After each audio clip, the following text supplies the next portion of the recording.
지금보다 우리가 더 살기 어려울 때 그 놋그릇 썼어요. 또 식기도 사기로 된 식기 썼는데요.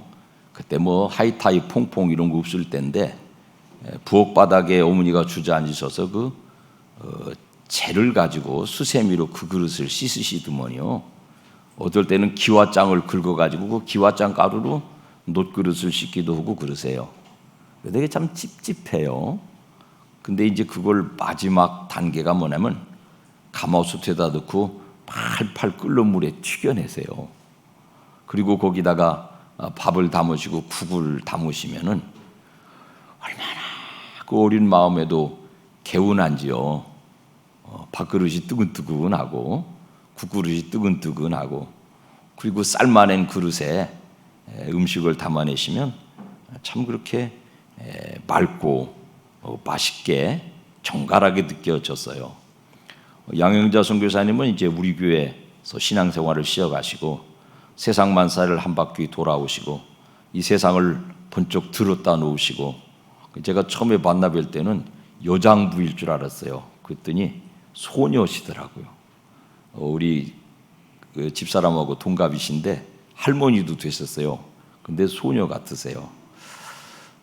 그리고 아주 맑은 영성을 느꼈고요. 꼭 그 받는 느낌이 팔팔 끓는 물에 튀겨낸 그릇에 맛있는 차 한 잔 담아 먹는 것 같은 정갈함을 느꼈습니다. 오늘 우리에게 오셔서 그렇게 깨끗한 복음, 맑은 복음을 잘 들려주실 텐데 그동안 살아오신 말씀 하나님의 역사를 잘 간증해 주시겠습니다. 오늘 복된 교회에 와서 하나님께서 이렇게 간증을 하게 하시는 기회를 왜 주셨을까라는 생각도 하면서 기도하면서 오늘을 기다렸는데요. 여기 이렇게 앉아서 생각을 해보니까 사실 많이 이렇게 지난 날들이 어렸을 때 있었던 일들이 이렇게 잊어버리고 있었다가 주마등처럼 막 이렇게 스쳐 지나가는 거예요. 어머니와 같이 새벽기도에 어렸을 때부터 다녔던 거, 또 방과 후면 이전에 이제 상강교회 그 수 예배당실에 들어가서 기도하고 집에 돌아갔던 일들, 또 성탄절 전에 중등부? 제가 고등부인지 중등부인지 기억이 안 나는데 속해서 함께 성가대에서 찬양했던 일들, 이런 것들이 이렇게 스쳐 이렇게 지나가는데 참 그런 어렸을 때부터 하나님 앞에 드렸던 또 그런 기도와 또 예배와 찬양이 있었기 때문에 하나님의 사람으로 또 하나님의 자녀로 지금까지 살아왔구나라는 생각을 해봤습니다. 오늘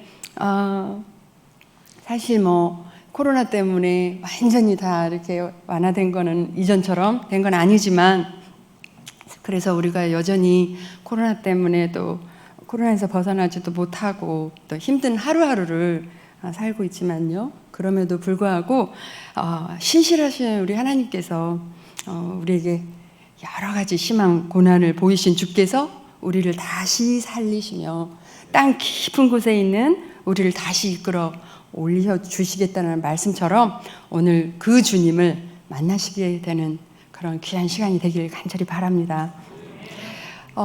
저의 간증은 어렸을 때 탁구 선수를 하면서 그리고 은퇴를 하고 선교사로 가서 살고 지금까지 뭐 여러 가지 그런 고난이 있었지만 또 하나님께서 저를 어떻게 살리시고 땅 깊은 곳까지 있었던 저를 어떻게 다시 이끌어 올려주셨는지에 대해서 우리 성도님들께 간증을 나누게 될 때 동일한 하나님의 역사가, 은혜가 있게 되기를 또 소원합니다. 전 초등학교 3학년 때부터 이제 탁구를 하게 됐고요. 중학교 때 돼서 이렇게 꿈을 갖게 돼요. 훌륭한 탁구 선수가 되어서 명예로운 그런 선수가 되겠다는 그런 꿈을 갖게 돼요. 그래서 누구나 그런 꿈을 꾸는 것 같아요. 어떤 다른 종목에서도 다른 분야에서도 그런 꿈을 이제 꾸지요. 근데 돌아보면 야, 많은 사람들이 그 목적을 이루고 또 뭐 자기 꿈을 달성하고 뭐 이루기 위해서 많은 노력을 하지만 결국 이렇게 순조롭고 순탄하게만 이렇게 되지는 않는 것 같다라는 생각을 했는데요. 제가 선수 시절 때도 저 역시도 팔에 이제 부상이 있어서 6년 동안 진통제를 이렇게 주사를 맞으면서 할 때도 있었고요.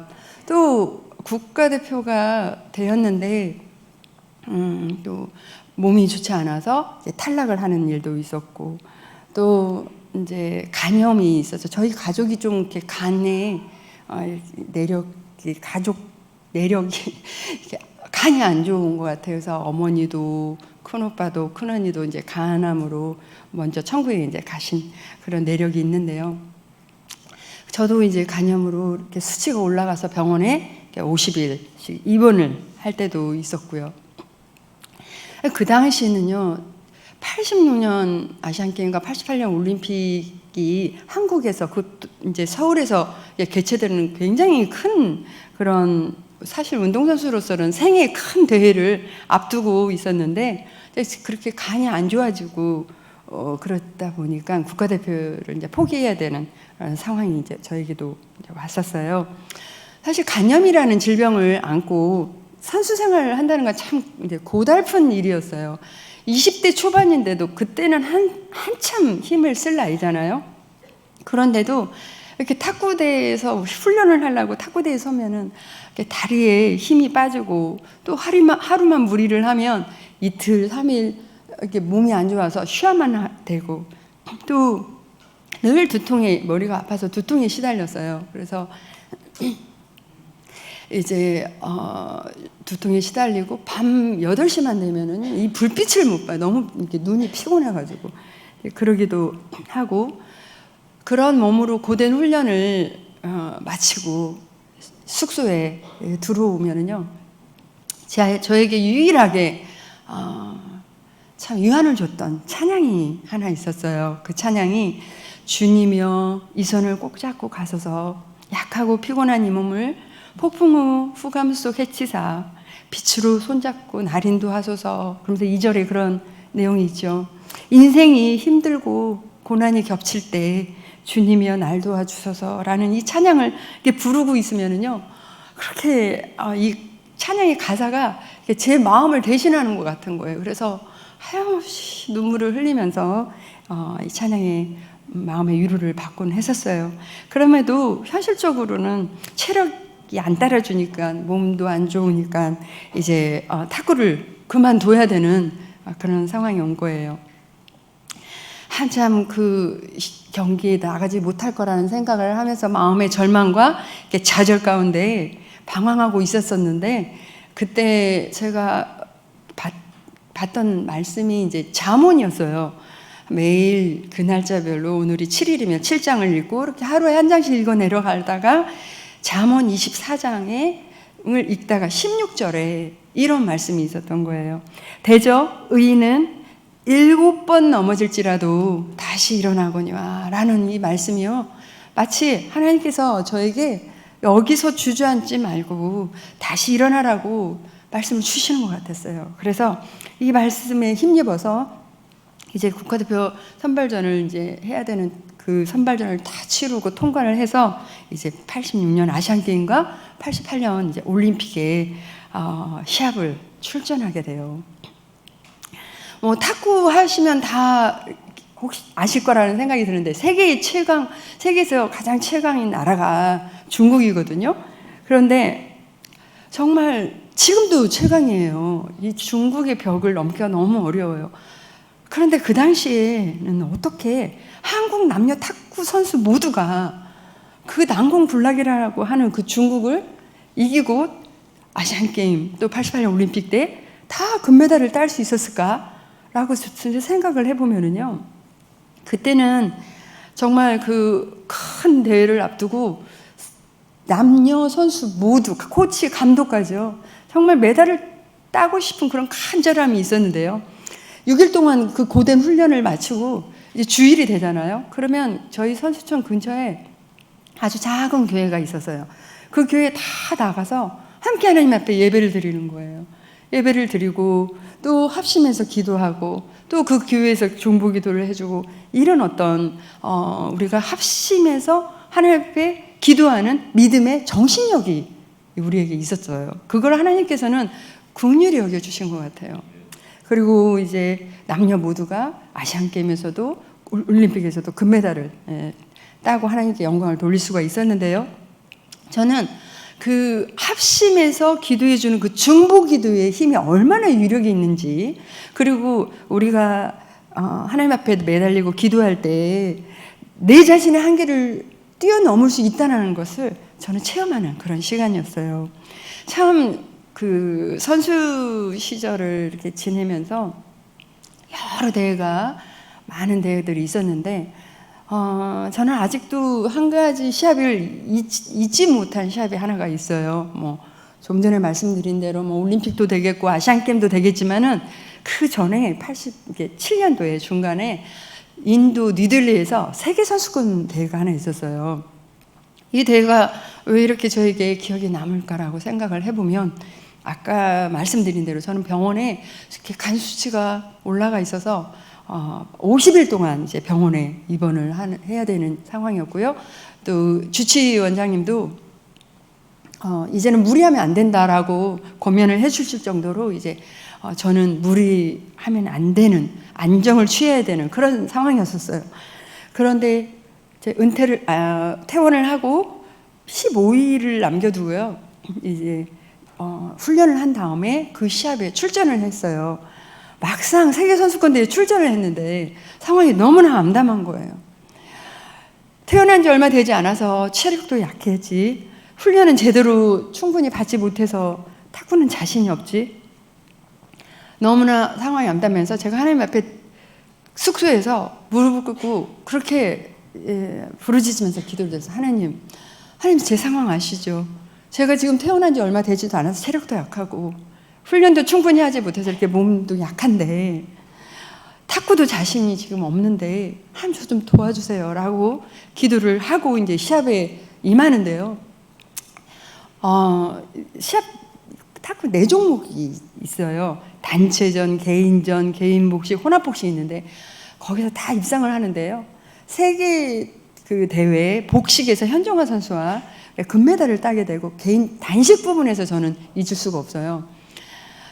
기대하지도 않았고 예상하지도 않았던 준결승에 오르게 돼요. 그런데 그 준결승에서 만났던 상대가 중국 선수인데 그 선수와 저는 같은 나이로서 여러 번 국제대회에서 몇 번을 만났는데도 제가 한 번을 이겨보지도 못했던 그런 선수와 이제 만나게 된 거예요.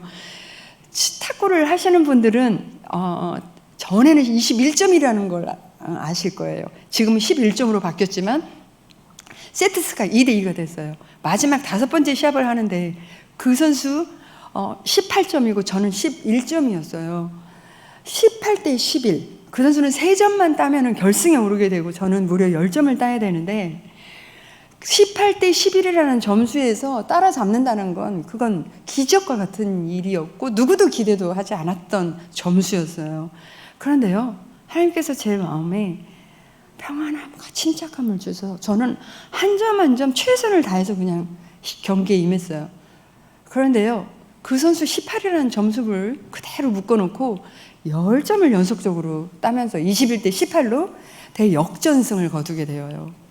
저는 이 대회를 통해서 하나님 앞에 드렸던 고백이 있었어요. 뭐 기자들이 우승의 소감이 이겼던 소감이 어떠냐라고 물어보기도 하고 하지만 고린도전서 1장 27절에 하나님께서 세상에 미련한 것들을 택하사 지혜 있는 자들을 부끄럽게 하려 하시고 세상에 약한 것들을 택하사 강한 것들을 부끄럽게 하려 하시며, 라는 이 말씀이 저의 고백이 된 이유는 말씀드린 것처럼 하나님 저 할 수 없습니다라고 고백하는 저를 들어서 하게 하셨고요. 하나님 저는 약합니다 라고 고백하는 저를 들어서 강하게 하셨기 때문에 이 말씀이 저의 고백이 될 수가 있었던 거예요. 오늘도 저는 지금까지 참 마찬가지예요. 어떤 때는 내 자신의 한계를 느낄 때도 있고 아무것도 할 수도 없을 것 같은 그런 어떤 사방에 우겨싸움을 당해서 앞뒤가 꽉꽉 막혀 있는 그런 상황 속에서도 하나님 앞에 작은 거든 큰 거든 엎드려서 조목조목 구할 때 하나님께서 약한 자의 편이 되어주시는 하나님을 경험하면서 살고 있는데요. 그 약할 때 강함 되어주셨던 그 하나님이 오늘 이 자리에 계시는 여러분들의 하나님이 되어주시기를 간절히 바랍니다. 저는 15년 동안 선수 생활을 했어요. 그리고 8년 동안에 이제 국가대표를 하고 이제 은퇴를 올림픽이 끝난 다음에 은퇴를 하게 돼요. 은퇴를 하면서 이런 생각이 이제 드는 거예요. 은퇴를 하면 제2의 삶을 살아야 되잖아요. 그런데 탁구 인생 15년을 살아서 그랬을까요? 제2의 인생이 어떤 삶을 살아야 될지를 모르겠는 거예요. 그냥 마치 이제 세상이 끝난 것만 같아요. 종말이 오든지 뭐 전쟁이 오든지 앞으로 제2의 인생이 아니라 여기서 그냥 다 끝날 것 같은 그런 허전하고 그냥 텅텅 빈 그런 마음이 제 속에 이제 허탈한 그런 마음이 있었어요. 이 시기에 정말 제2의 인생을 앞두고 하나님 앞에 참 진로를 놓고 기도하는 시간들이 너무너무 필요했었던 건데 저는 그 시기를 제가 놓쳐요. 놓치면서 많은 사람들이 이제 권면을 해주는 거예요. 이제 후배 양성을 해라. 지도자의 길을 가라. 그런데 뭐 그래야 될 것 같은 생각도 들었어요. 그래서 이제 제가 그 당시 제1모직이라는 곳에서 훈련을 이제 선수를 했는데요. 그곳에서 지금은 이제 제1모직이 없어지고 삼성생명이 탁구단으로 바뀌었지만 그곳에서 이제 지도자로 트레이너부터 코치 이제 계속 이제 지도자를 하게 되어요. 지도자를 하는 데 있어서 제가 이런 생각이 드는 거예요. 기왕이면 탁구만 가르쳐주는 그런 코치가 아니고 이론과 실기를 겸한 그런 멋진 그런 지도자가 되고 싶은 또 하나의 제 야망이 제 속에 있었어요. 그래서 이제 선수들을 후배 양성을 하는 그런 지도자의 길을 걷고 그러고 있었는데요. 참 사람이 간사한 것 같아요. 그렇게 매 순간순간마다 선수 시절 때 시합이 있을 때마다 하나님을 찾고 부르짖고 매달리고 했던 제가요. 은퇴를 하고 나서 지도자가 되니까 그렇게 하나님을 애타게 찾고 매달리고 막 그렇게 할 일이 별로 없는 거예요. 어느새 저의 신앙이요. 저도 모르게 느슨해지기 시작하고 나태해지기 시작을 하는데요. 참 제가 신재라는 걸 알고 그 당시에 많은 교회에서 간증의 요청이 오기도 했어요. 그런데 저는요. 제 삶의 우선순위가 하나님이 아니고 이론과 실기를 겸한 멋진 지도자가 제 삶의 우선순위가 되어 있었어요. 그래서 하나님의 일은 제 뒷전에 이렇게 있었어요. 은퇴를 하고 나서도 보니까 경제적으로도 여유로워지는 거예요. 평생 연금이라는 것도 받게 되죠. 무슨 대통령의 최고 훈장도 받죠. 또 올림픽 금메달 땄다라고 포상금으로 아파트를 수여받기도 하죠.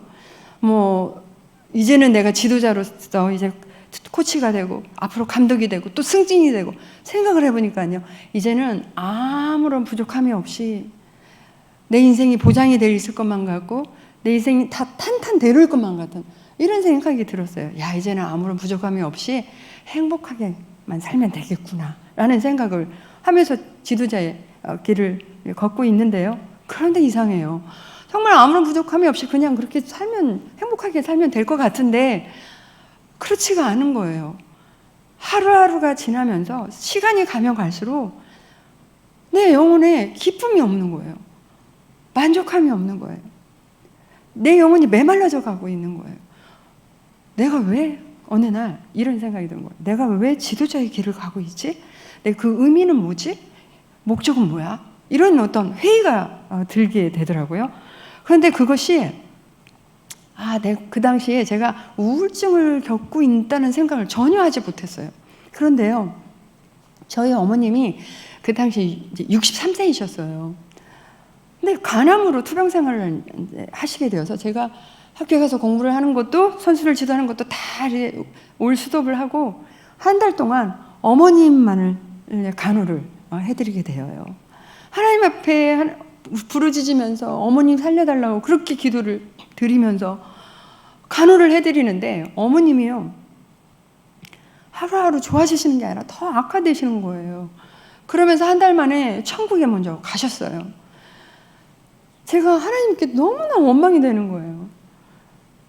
그러면서 그때부터 제가 무기력증에 이제 빠져서 아무것도 하고 싶지도 않고 아침에 해가 뜨는 것도 싫고 사람을 만나는 것조차도 싫고 사실 뭐 어머님 하시면 다 마찬가지시겠지만 저에게 있어서 어머님은 제가 어렸을 때부터 뭐든지 할 수 있도록 경제적으로도 지원을 해주셨던 분이셨고 눈이 오나 비가 오나 새벽 기도, 철야 기도를 다니시면서 저를 위해서 기도해 주셨던 그런 기둥과 같은 그런 어머님이셨는데 어머님이 천국에 이제 가시고 나서 그렇게 무기력한 이런 삶을 살고 집에서도 나오지도 않고 이러다 보니까요. 저를 가장 가까이서 있었던 두 집사님이 계셨는데 이렇게 집에만 있으면 안 된다. 좀 나가서 산책도 하고 좀 바람도 쐬고 그래야 된다. 그러면서 저를요. 그 당시 이렇게 강화도에 막 코스모스가 반반하게 펴서 저를 거기 구경시켜 주겠다고 저를 차에 태워서 이제 그 강화도를 가는데요. 그 차 안에서 누가 저를 보겠어요? 그런데 제 옷을 뒤집어 쓰고 그 강화도를 간 거예요. 그런데 강화도에 가서 꽃을 보겠다가 내리지도 않고 고집 부리고 그냥 그대로 다시 집에 돌아오는 거예요. 그 모습을 보던 그 두 집사님이 아무래도 증상이 너무 심각하다. 상담을 좀 받게 해줘야 될 것 같다. 그러면서 저를 그 당시에 영동 세브란스 정신과에 있는 원장님한테 상담을 받게 해주기 위해서 저를 데리고 가요. 그 이제 상담을 받기 위해서 문을 열고 들어가려고 그러는데 그 문 앞에 이제 정신과 이렇게 써 있잖아요. 써 있는데 제가 그걸 보면서 이런 생각이 드는 거예요. 그런데 내가 여기 왜 와야 되는데? 라는 생각이 드는 거예요. 근데 나중에 제가 들은 얘기인데요. 정신과 앞에서 내가 여기 왜 와야 되는데? 라고 생각하는 사람은 정말 꼭 정신 상담이 필요한 사람이라고는 하더라고요. 원장님하고 이제 상담을 여러 번을 이제 받게 돼요. 그런데 이 원장님이 어떤 분이셨냐면요. 그 당시에는 이제 온누리 교회 그 집사님으로 계셨던 분인데 내적 치유라는 책을 쓰셨던 박사님이셨어요. 근데 이분이요. 저를 이제 참 특별하게 관리를 해주셨어요. 상담이 끝나면 꼭 저를 위해서 기도해주고 제가 너무 증상이 심각해서 예약 시간에 못 가면은요 그 두 집사님을 대동해서 점심시간을 이용해서 저희 집에 와서 상담을 해줄 정도로 헌신적이던 그런 분이셨는데요. 이분이 지금도 뭐 유튜브에 이성훈 박사님을 치면 많은 강의들이 있는데 여러 얘기를 해주셨는데 제가 한 가지 지금도 기억나는 것이 있어요. 왜 많은 사람들이 우울증, 조울증, 공황장애로 공황장애가 오는지에 대해서 말씀해 주시는 거예요. 저를 여러 번 상담을 해주면서 저에게 정말 회복하기 어려운 심각한 조울증 증세가 저에게 있다라고 말씀을 해주셨었던 거거든요. 근데 이분이 그 이유는 우리가 많은 사람들이요. 세상에 살면서 타인들한테 받는 상처가 있대요. 이 상처가 내적 치유가 되지 않는 채 그대로 묻어두고 있으면 그것이 이제 미움이 되고 그 쓴뿌리들이 제거되지 못하고 있으면 그게 분노가 되고 그게 그 아픔들을 그냥 꾹꾹 누르고 있다 보면은요 어느 날 어느 순간에 우울증이 오든지 조울증이 오든지 공황장애가 올 수가 있다라는 말씀을 해주신 거예요. 제가 그 말씀을 들으면서 나에게도 그런 때가 있었네 라는 생각을 하게 됐어요. 저는 어렸을 때부터요 정말 우리 어머니 아버지 사랑을 참 많이 받고 자랐지만 우리 형제들과 함께 우리 가족이 참 행복하다, 화목한 가정이다. 감사합니다. 이렇게 생각을 해본 적이 없었어요. 늘 부모님이 늘 다투시는 모습을 보면서 전 너무 속이 상해서 울면서 학교를 가다 한 일이 너무너무 많았고요. 또 여러 이제 형제들 중에 오빠들이 있었는데 정말 또 이렇게 부모님의 속을 썩히는 오빠들 있잖아요.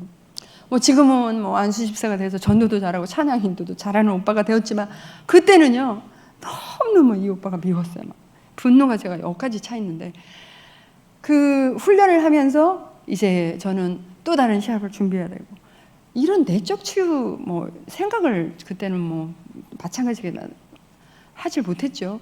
은퇴를 하고 나서 하나님께서 제 속에 있는 이 내적 치유할 수 있는 시간을 저에게 주신 거예요.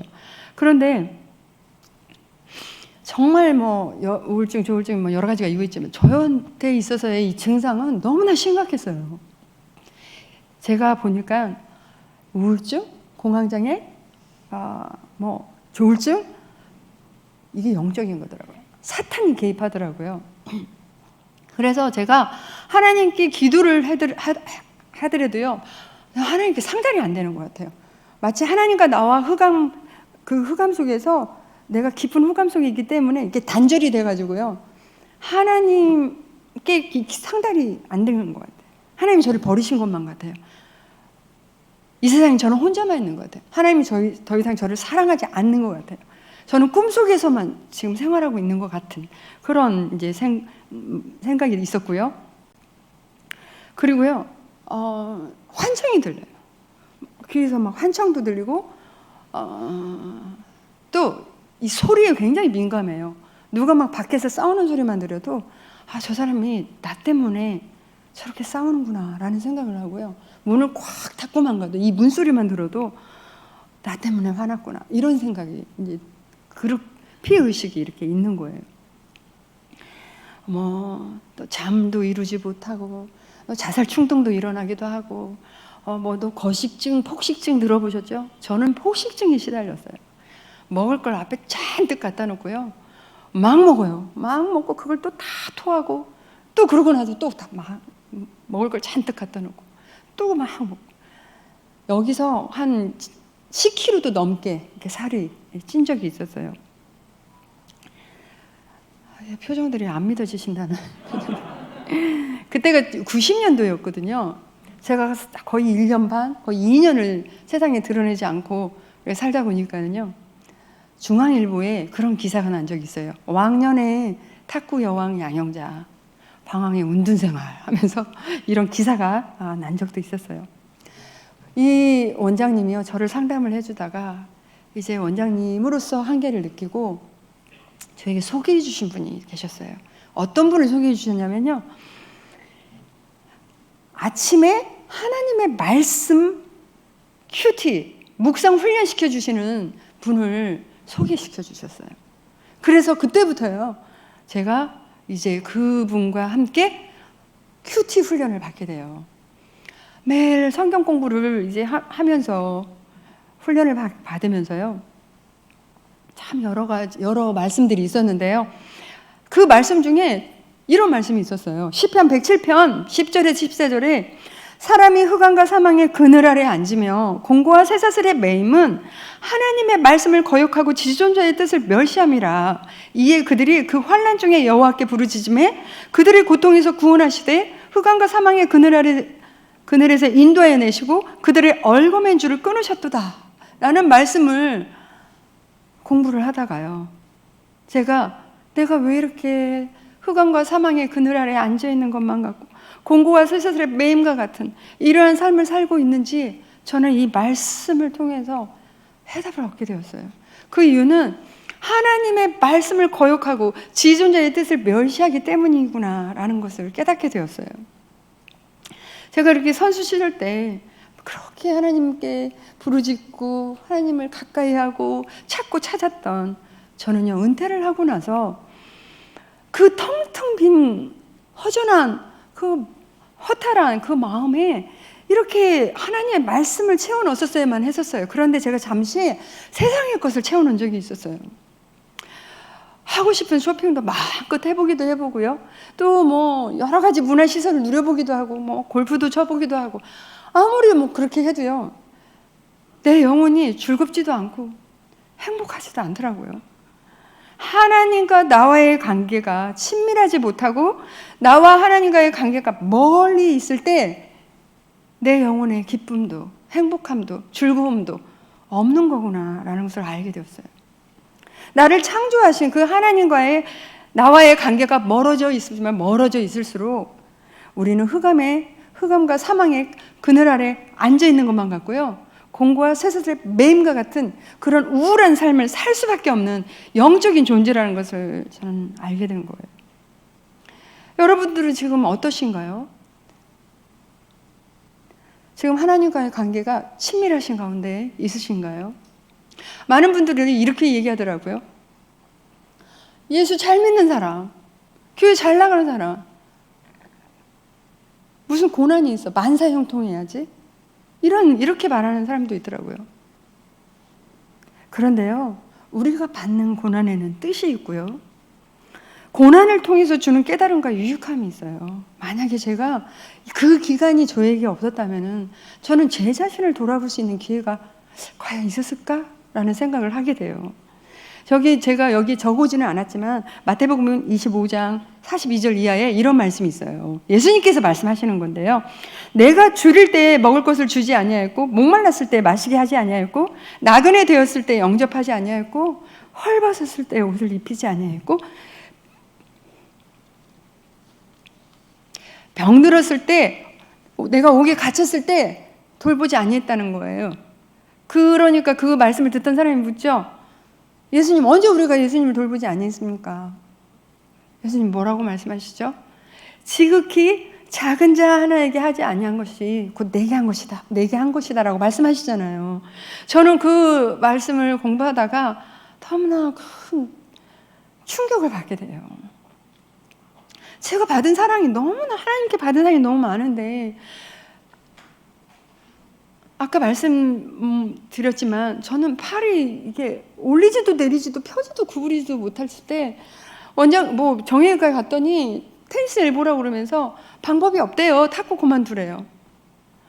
그러면서 방법이 뭐가 있냐 했더니 진통주사를 맞으라고 그래서 그때부터 아플 때마다 진통주사를 6년 동안 맞으면서 버텼어요. 6년이 지나고 나니까 진통제도 효과가 없는 거예요.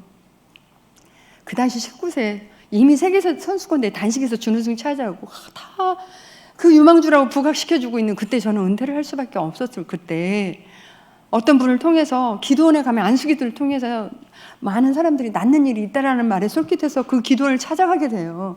저는 기도원이라는 곳이 기도만 하는 곳이 기도원인 줄 알고 갔는데요. 거기서 물론 어렸을 때부터 교회는 다녔지만 제가 진정한 복음을 듣고 회개하는 시간을 거기서 갖게 돼요. 그 전지전능하신 하나님이 그 하나님이 내가 누구이길래 나의 죄를 사하시기 위해서 이 땅에 인간의 몸으로 오셔서 그 고통을 당하시고 십자가에 죽으시고 그 피를 흘리시면서 3일 만에 내 죄를 사해 주시고 3일 만에 부활하신 그 예수님, 제가 눈물과 콧물을 흘리면서요 그 예수 그리스도를 제 인생의 구세주로 이제 영접을 하면서 그리고 목사님께 이제 안수기도를 받게 되었는데요. 6년 동안 진통주사만 맞았던 제 팔을 하나님께서 그 안수기도를 통해서 낫게 해주신 거예요. 그래서 전 다시 운동을 할 수 있게 됐고요. 또 운동을 하면서 간염으로 또 운동을 포기할 수밖에 없었지만 말씀 붙들고 다시 재기해서 하나님께서 그 금메달을 주셨던 그 은혜, 그 무엇보다도요, 제가 오늘 당장 죽는다고 할지라도 천국에 갈 수 있는 영생의 선물을 값없이 주신 그 하나님의 은혜가 있는데 제가 생각해 보니까 저는 하나님께 해드린 일이 하나도 없는 거예요. 8년 동안 저는 국가대표 마크를 달고 국제대회를 하기 위해서 세계 여러 나라를 다녀봤어요. 좋은 대접만 받아보고요. 주전 멤버가 되어서 시합을 하고 있으면 뒷전에서 박수만 치고 있는 후보 선수들이 있어요. 후보 선수들의 아픈 마음조차도 헤아리지도 못했고요. 내 주위에 누가 힘든 사람이 어디 있는지, 누가 지쳐 있는지 관심도 없었어요. 내 이기적인 삶만 살아왔구나라고 생각하니까 예수님께 너무 죄송한 거예요. 그 당시 제가 자주 불렀던 찬양 중에 낮에니처럼 밤엔 달처럼 찬양, 그 후렴에 보면 이런 내용이 있잖아요. 나의 일생에 꿈이 있다면 이 땅의 빛과 소금 되어 가난한 영혼, 지친 영혼을 주님께 인도하고픈데 나의 욕심이 나의 못난 자아가 언제나 커다란 짐되어 나를 짓눌러 마음을 공곡해 하니 예수여 나를 도와주소서. 헝헝 울면서 이 찬양을 얼마나 많이 불렀는지 몰라요. 그러면서 하나님께 그렇게 기도를 드려요. 하나님, 내가 지금 겪고 있는 이 조울증 회복이 된다면 이런 가사와 같은 삶을 살고 싶습니다. 나의 일생에 꿈이 있다면 이 땅의 빛과 소금 되고 가난한 영혼, 지친 영혼을 주님께 인도하고 싶다라고 하나님 앞에 부르짖으면서 기도를 드려요. 그런데요, 거의 2년을 세상에 드러내지 않고 운둔생활하다시피 살고 있다 보니까 제 주위에 있는 사람들이요, 다 한 사람씩 한 사람 떠나더라고요. 이 양형자는 다시 일어나지 못해. 이제 끝난 인생이야. 그런데요, 이 하나님 한 분만 말씀으로 저를 붙들어 주셨는데요. 시편 107편 20절에 그가 그의 말씀을 보내요 그들을 고치시고 위험한 지경에서 건지시는도다. 하나님께서요, 위경에 처해 있는 저에게 말씀을 보내주셔서 저를 고쳐주시고 건져주셨어요.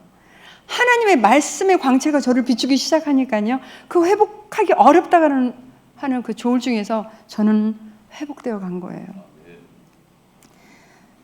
회복되고 이제 97년도에 저는 제 가족과 함께 몽골로 선교사로 이제 가게 돼요.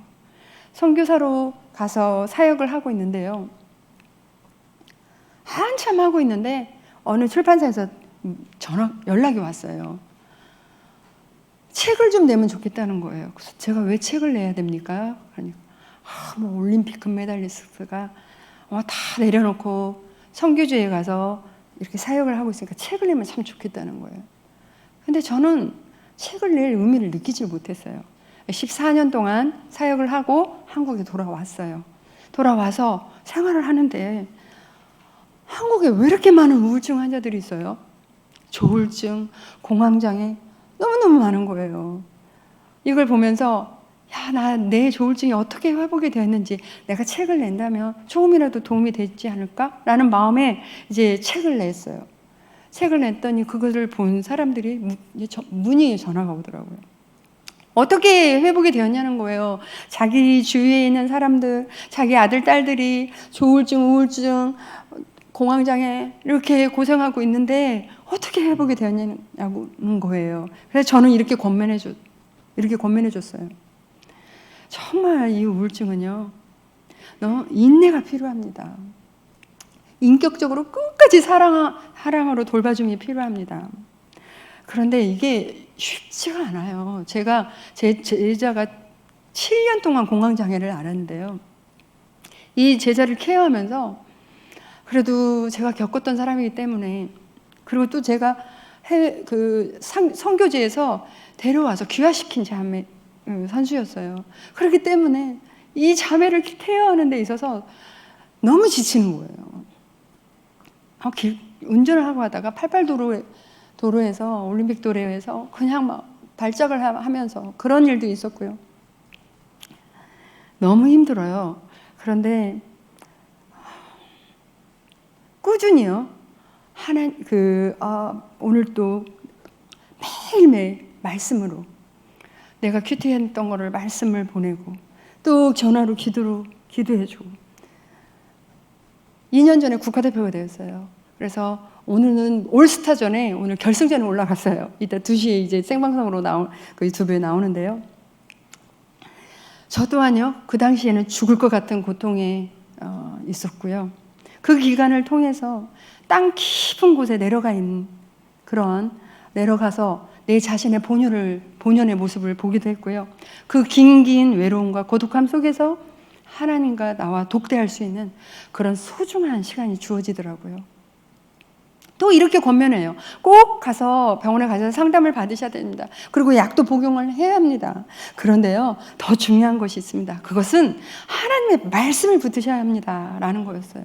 히브리서 4장 12절에 하나님의 말씀은 살아있고 활력이 있어서 좌우의 날쌘 어떤 검보다도 예리하여 혼과 영과 및 관절과 골수를 찔러 쪼개기까지 하며, 하나님의 말씀은 살아있기 때문에요, 혼과 영과 및 관절과 골수를 찔러 쪼개기까지 하더라고요. 사람을 변화시키시더라고요. 저는요, 이런 하나님의 말씀을 붙들면서 제 영혼이 살아났기 때문에요, 제가 이제 가장 중요하게 생각하는 것은 이 하나님의 말씀을 붙드는 일이 되었어요. 물론 우리가 살면서 또 넘어지는 일이 있죠. 또 실패하고 실패하는 일이죠. 그렇다 할지라도요, 이 하나님의 말씀을 붙들고 있는 이상 하나님께서 우리를 회복시켜 주실 것이라고 저는 믿어요. 혹시 이 가운데 저처럼 우울증을 앓고 있는 분들도 계실 수도 있고요. 오늘 말씀처럼 여러 가지 심한 고난 가운데 계시는 분들도 있을 수 있고요. 영적인 방황기를 겪고 있는 분들도 계실 수도 있고, 하나님께서요, 오늘 그런 분들을 향해서 호세아 6장 1, 2절로 이렇게 말씀을 하고 계세요. 오라, 우리가 여호와께로 돌아가자. 여호와께서 우리를 찢었으나 도로 낫게 하실 것이요, 우리를 찢었으나 싸매어 주실 것임이라. 여호와께서 이틀 후에 우리를 살리시며 셋째 날에 우리를 일으키시리니 우리가 그의 앞에서 살리라. 하나님께서요, 먼저 요구하고 계시는 게 있으세요. 그거는 하나님께 먼저 돌아오라고 말씀을 하고 계세요. 지금 하나님 앞에 예배드리기 위해서 이렇게 나와서 말씀 사모하고 그러기 위해서 나오신 우리 성도님들이 하나님을 안 믿어서가 아니고요, 물론 아직 예수님을 인격적으로 만나지 못하신 분들을 하나님께 돌아오라는 말씀도 있죠. 그런데요, 이 말씀은요, 내가 내 삶의 우선순위가 하나님이 아니고 하나님보다 더 사랑하고 집착하고 있는 그런 모든 마음의 우상으로부터 하나님께 온전히 돌아오라고 말씀하고 계시는 거예요. 이 우상 숭배라는 것은 하나님이 나에게 주시는 이상으로 더 가지려고 하는 탐심이에요. 저에게 있어서는 명예라는 것이었어요. 저는 명예라는 것이 그렇게 내려놓기가 힘들더라고요. 물론 명예가 나쁘다는 게 아니라요, 내 삶의 우선순위가 하나님의 다음에 갖는 명예, 야망, 꿈, 비전 너무나 좋죠. 그런데 저는 그러지 못했다는 거죠. 혹시 우리 성도님들 어떤 게 있으신가요? 하나님보다 더 집착하고 더 좋아하고 있는 그 무엇이 있으신가요? 저처럼 명예가 될 수도 있고요, 또 어떤 분은 재물이 될 수도 있고요, 어떤 분들은 자기가 내 자녀, 집착하고 있는 내 자녀가 될 수도 있고요. 또 많은 사람들이 왜 이렇게 많은 중독에 빠져 있는지, 인터넷 게임부터 시작해서 주식 중독까지, 맨날 아침에 일어나면 그냥 주식에 매달려가지고 있는 사람들. 최근에는 제가 잘 아는 사람들, 신자인데도요, 너무 답답하니까 점집에 찾아가더라고요. 미신을 믿는 사람들. 저는 제가 14년 동안 사역을 하고 한국에 돌아와서 참 이런 것도 있구나라는 것을 느꼈던 게, 참 저는 이사를 좀 자주 갔거든요. 그런데 이사하는데요, 이사하기 좋은 날이 있고 안 좋은 날이더라고요. 손 없는 날, 이런 날이 있더라고요. 그리고 대학가에 가니까 젊은이들이 언제 결혼하기가 좋은지 안 좋은지 사주팔자를 보고, 제가 이걸 보면서, 아니 하나님께서 우리에게 주신 하루하루가 얼마나 귀하고 소중하고 복된 하루인데 어떤 날이 이사하기 좋은 날이 있고 어떤 날이 결혼하기 안 좋은 날이 있냐고요. 너무나 그런 어떤 미신에 사로잡혀 있는 걸 보면서 안타까웠는데요. 정말 이번에 우리가 겪고 있는 코로나19라는 걸 통해서, 저는 고난의 문제를 통해서요, 하나님께서 우리 각자에게 영적으로 각성하는 그런 시간을 갖게 하시는 것 같아요. 하나님께 더 매달리고 철저하게 하나님을 매달리면서 우리의 영적인 그런 군더더기를 제거하시는 그런 시간을 주시고 있었다라고 저는 생각합니다. 요한복음 8장 32절 진리가 너희를 자유케 하리라. 우리를 묶고 있는 사단의 영과 이 탐심이라는 우리의 마음의 우상을 버리고 내 삶의 최우선 순위를 예수 그리스도께 올려놓고 그 한 분만을 바라보고 만족해하며 하나님 앞에 온전히 돌아온다면은요, 오늘 약속해 주셨잖아요. 우리를 찢으셨으나 도로 낫게 하실 것이요, 우리를 치셨으나 싸매어 주실 것이다. 이틀 후에 우리를 살리실 것이고 3일 후에 우리를 일으켜 주실 것이라고 말씀하셨어요. 지금 우리가 비록 여러 가지 심한 고난 가운데서 아직도 긴 어두운 터널이 끝도 보이지도 않는 것 같은 그런 긴 터널을 지나가고 있는 것 같지만요, 우리를 살리실 것이고요, 땅 깊은 곳에 있는 우리를 다시 이끌어 올려주시는 그 하나님을 믿으시기를 바랍니다.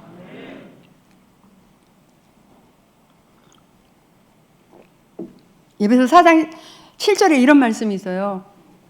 하나님께서 우리 각 사람에게 그리스도께서 나눠주시는 선물의 분량을 따라 은혜를 주셨습니다. 제가요, 이 말씀을 알기 전까지만 해도요, 제가 탁구 선수 시절 때 성적이 나고 내 동료들보다 잘하고 하는 게 저는 제 동료들보다 제가 뛰어나기 때문인 줄 알았어요. 제가 더 잘났기 때문인 줄 알았어요. 그런데 제가 이 말씀을 알고 나서부터는 제 사고가 바뀌었어요. 하나님께서는 우리 각 사람에게 은사와 재능과 달란트를 각각 주셨는데 그게 하나님의 선물이었구나. 그때부터요, 저는 제가 가지고 있지 못한 재능과 달란트 이러한 것들을 보면서 이전에는 굉장히 질투도 나기도 했는데요, 이제는 위대한 하나님의 작품으로 보이게 되더라고요. 하나님께서는요, 우리가 가진 은사와 재능을 통해서요, 하나님의 나라를 확장해 나가시는 것을 또 저는 보았어요. 제가 선교지에 있을 때 단기팀들이 많이 와서 이제 그 단기팀들을 보면서 정말 많은 가지가지의 다양한 은사들이 있더라고요. 그거를 통해서 현지인들을 섬기고 하는 이걸 보면서 정말 하나님의 나라의 확장이 커져가는 것을 봤는데요. 저와 저의 남편도 제가 몽골에 가서 사역을 할 때 우리가 가지고 있는 달란트를 가지고 사역을 하셨어요. 저의 남편은 결혼하기 전에 이제 선교지에 가기 전에 그 연합뉴스 국제부 기자로 일하고 있었어요. 그렇게 취재하는 기자가 아니고요, 한국 뉴스를 번역을 해서 해외로 보내는 그런 번역 기자를 6년 동안 한 거예요. 그런데 하나님께서 왜 그 번역을 하게 하셨는지 그때는 몰랐어요. 몽골에 갔는데요, 몽골도 우리나라처럼 분단 국가더라고요. 외몽골이 있고 내몽골이 있더라고요. 외몽골은 우리가 잘 아는 울란바토르가 수도라는 그곳이 외몽골이라고 하고 있고, 내몽골은 중국 안에 있는 그 자치주로 살아가고 있는 사람들이 내몽골이라고 하고 있는데, 이 민족끼리 서로 말은 통하는데 문자가 다른 거예요. 한번 이렇게 보여주실래요? 오른쪽에 있는 게 이제 그 내몽고 자기 나라의 수직 문자예요. 그리고 왼쪽에 있는 게 지금 울란바토르 사람들이 그 문자를 사용하고 있는 러시아 키릴 문자인데요. 이 울란바토르에 있는 그 성경을 내몽골에 갖다 주면 못 읽는 거예요. 그래서 성경 번역이 필요하다는 것을 알고 외몽골에서 사역하다가 이제 내몽골에 가서 남편이 성경 번역을 하게 된 거예요. 그리고 저는 그 다음에 이제 그곳에 가서 사실 선교사들이 비자 받기가 너무 어려워요. 그런데 탁구를 가르쳐 준다는 이유로 언제든지 어디든지 가서 비자를 받고 이제 사역을 할 수가 있었어요. 그 다음에요, 저희가 이제 원어 공부가 마치고 나서 사역을 했던 데가 이제 아까 그 내몽고 가기 전에 사역을 했던 데가 저기 몽골 지도인데 저 빨간 것이 동고비주 신잔들이라는 마을이었는데요. 저곳이 인구가 1만 2천 정도 있었는데 신자들이 3명이 있었어요. 그래서 그곳에 가서 이제 남편이 제자 훈련도 시키고 저는 탁구를 가르쳐주면서 같이 이렇게 사역을 한 적이 있었어요. 그 다음에요, 참 저곳은 너무나 가난하고 힘든 지역이었어요. 어떤 때는 물도 안 나고 전기도 안 나서 물차가 와요. 그러면은 바켓을 들고 가서 물을 길러다가 그 물을 써야만 할 때도 있었고요. 또 한국 사람 있는 것도 아니고 너무나 이제 그런 열악한 환경에서 황량한 그런 곳에서요. 사실 새벽 기도를 통해서 목사님의 말씀으로도 영적으로 성장을 또 하잖아요. 그런데 저런 곳에 무슨 인터넷이 있어요, 핸드폰이 있어요. 아무것도 없는 그런 황량한 그런 곳에서도 제 영성을 유지할 수 있었던 이유가 있었어요. 그거는 하나님의 말씀 훈련이 있었기 때문에 가능했었는데요. 그런 환경 속에서도 이제 사실 선교사로서 창피한 얘기는 이 얘기긴 한데요. 현지인들에게 복음을 전하고 섬기기 위해서 갔던 제가요, 그 현지인들에 대한 문화 충격 때문에 내가 마음의 문을 꼭꼭 닫을 때가 있었어요.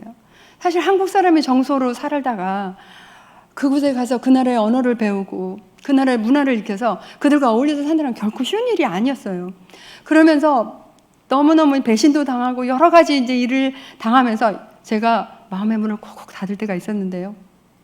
어느 날 제가 몹시 아프게 돼요. 몽골은 엄청 춥거든요. 찬바람이 부는 그 어느 날 머리가 왼쪽이 너무 아픈 거예요. 아프고 귀가 너무 아파서 이제 치아가 너무 통증이 있으면 이렇게 아픈 줄 알았어요. 근데 그 시골에 무슨 좋은 병원이 없기 때문에 또 10시간을 또 기차를 타고 이제 그곳에 수도를 가거든요.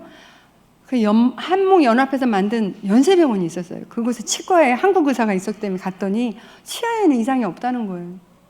그러면서 코이카에서 온 한국 의사가 신경외과 의사가 있으니까 가보라고 해서 갔더니요, 바이러스로 인한 안면 근육마비라는 거예요. 아니 아침에 일어나서 입술을 비비는데 입술이 엇갈리고요, 밥을 먹는데 막 자꾸 흘리지, 눈을 감아도 왼쪽 눈이 안 감기고요, 웃어도 한쪽이 안 움직이는 거예요. 바이러스를 죽이는 약을 2주간 먹으면서 찬바람을 쐬지 말고 있으면 괜찮아질 거라고 그랬는데 2주가 지나고 한 달이 지나고 2달이 다가오는데 이게 안면이 풀릴 기미가 없는 거예요. 그때는 너무 이제 낙담이 되고, 이제 한국에 좀 가서 침이라도 맞으면 좋아진다는데 이런 너무너무 이제 마음이 이제 힘든 거예요. 그 모습을 옆에서 지켜보는 저희 남편이요, 저에게 위로해 준다고 뭐라고 그러냐면요, 여보, 당신의 입술이 평생 그렇게 삐뚤어져 있다 할지라도 나는 오직 당신만을 사랑할 테니까 걱정하지 말라는 거예요.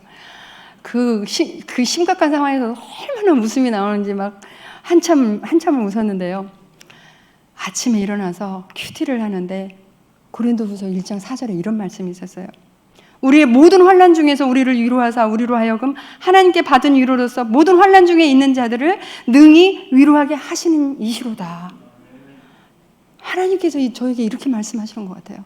내가 환난 가운데 있는 것은 너 그동안 네가 받았던 하나님의 은혜, 사랑, 위로 좀 생각해봐라. 그 받은 위로가 필요한 사람에게 나누어 줘야 되지 않겠냐? 라는 것이었어요. 생각해보니까 이 시골에서 너무 가난하게 살아가고 있는 단칸방에서요, 6명이 물도 안 나고 전기도 안 나온 그러한 곳에서 6명씩 살아가고 있는 성도들도 있었고요. 또 목발을 짚고 나오는 그런 성도들도 있었고요. 제가 생각해보니까요, 제가 섬기는 방식, 사랑하는 방식은 이랬어요. 이 사람이 섬길 만한 사람만 섬겨왔고요, 이 사람이 사랑할 만한 사람이라면은 사랑해온 그런 방식으로 살아왔더라고요. 그렇게 조울증으로 힘들 때 가난한 영혼, 지친 영혼을 주님께 인도하고 싶다라고 눈물로 주님께 고백했던 그런 지난 날들 벌써 있고요. 선교지까지 가서 제가 대접만 받고자 했던 그런 내 자신을 돌아보는 시간이었었는데요.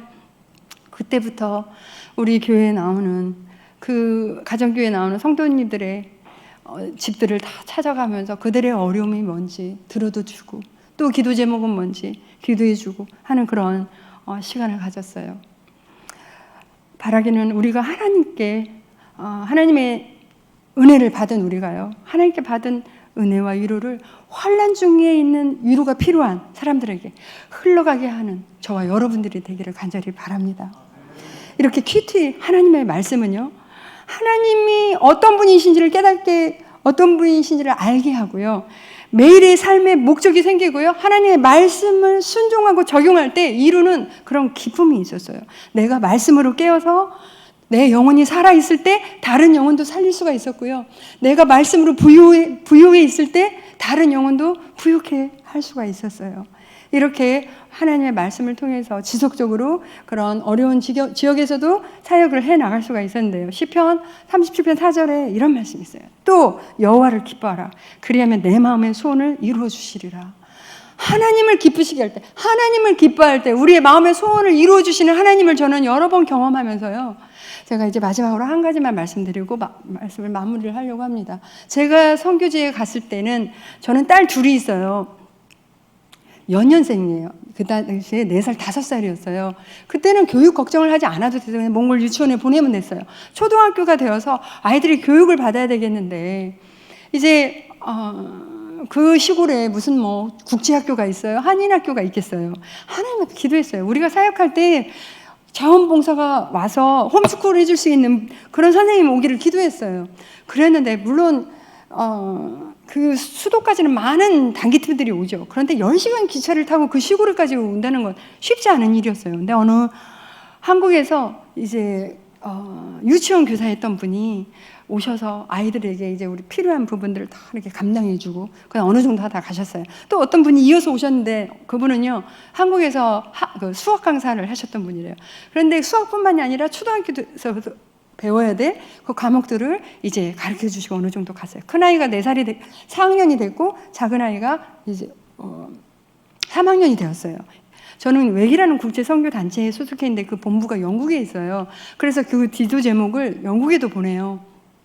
저희 교사가 필요하다는 그 기도 제목을 보고 영국에서 9년 동안 초등학교 교사만 했던 영국인 그 싱글, 결혼하지 않은 자매가 있었어요. 이 자매가 저희 기도 제목이 어떻게 흘러 그 선생님 손에 들어갔는데 이 선생님이요 그 기도 제목을 보고 그 학교를 9년 동안 다녔던 학교에서 사표를 내고 그 학교에서 가르쳤던 영국 교과서를 들고 저희 아이 둘을 가르쳐 주겠다고 그 몽골에 와주신 거예요. 별로 놀라시지도 않는데 저는 그런 생각을 했거든요. 야, 아무리 한국에 부자가 있다 할지라도 영국인을 가정교사로 둘 만한 사람 과연 얼마나 있을까? 이거 정말 하나님의 은혜다. 근데 이분이요, 1달, 2달도 아니고 1년, 2년도 아니고요.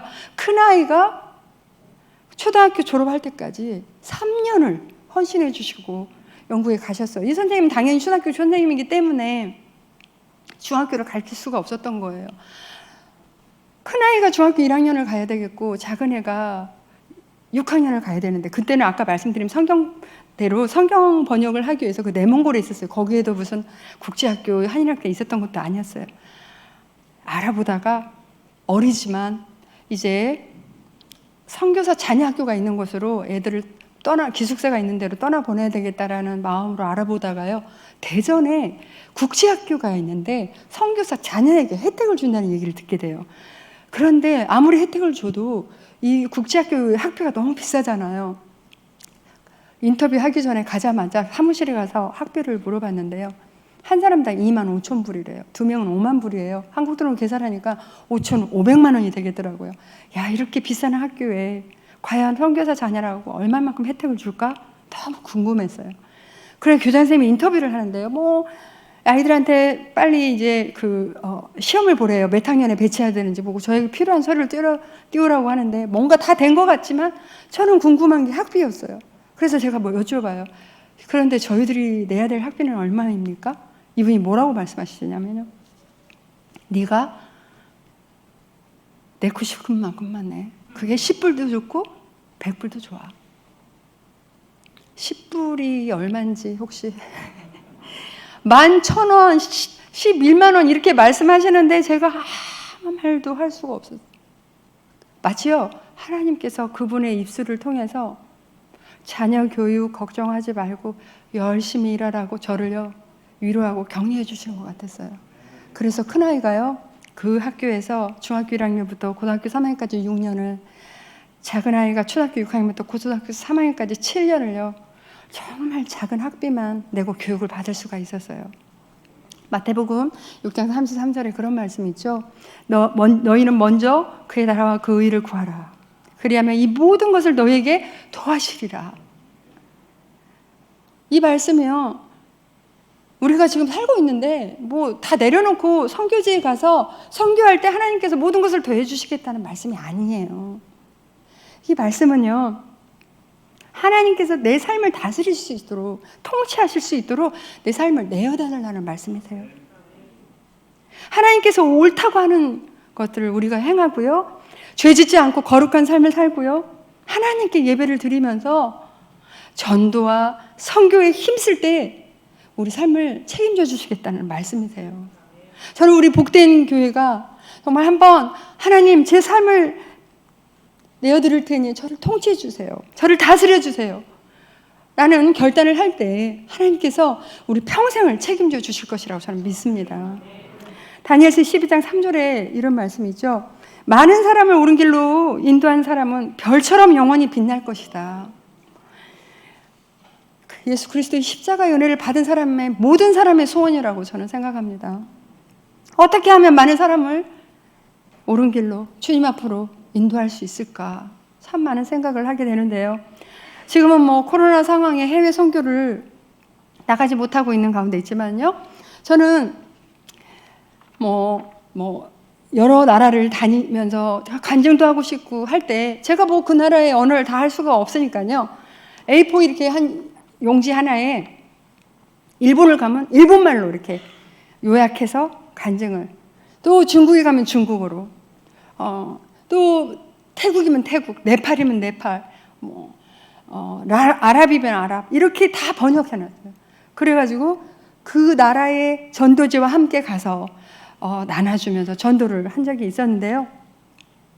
지금은 뭐 코로나 때문에 아예 이제 뭐 모든 것들이 수도비 됐었어요. 그래서 차라리 시골에 이제 전북 부안 쪽으로 가가지고요, 그곳에서 장애자들 또 어린이들 탁구를 이제 가르쳐주면서 생활을 하고 있는데요. 참 힘들어진 것 같아요. 전도, 선교 다 힘들어진 것 같아요. 그런데 제가 선교지에 있을 때 단기팀들이 사역하기 위해서 왔다가 시골에 가서 사역을 하고 돌아오다가 차 사고가 나서요, 갈비뼈가 부러지는 사람도 있었고요, 그 자리에서 순교하는 사람도 있었어요. 너무나 가슴 아픈 일이었지만 디모데후서 4장 5절에 그럼에도 불구하고요, 그러나 너는 모든 일에 신중하여 고난을 받으며 전도의 일을 하며 내 직무를 다하라. 말씀처럼요, 우리는 복음의 빚진 자라서 예수 그리스도의 증인의 삶을 사는 저와 여러분들이 되기를 간절히 바랍니다. 제가 그 동고비주라는 그곳에서 안면마비로 너무나 공고해 있을 때, 마음이 낙담이 되어 있을 때 참 배웠던 찬양이에요. 주께서 주신 동산에. 아까 제가 여기 교회에 오니까 찬양을 하고 있더라고요.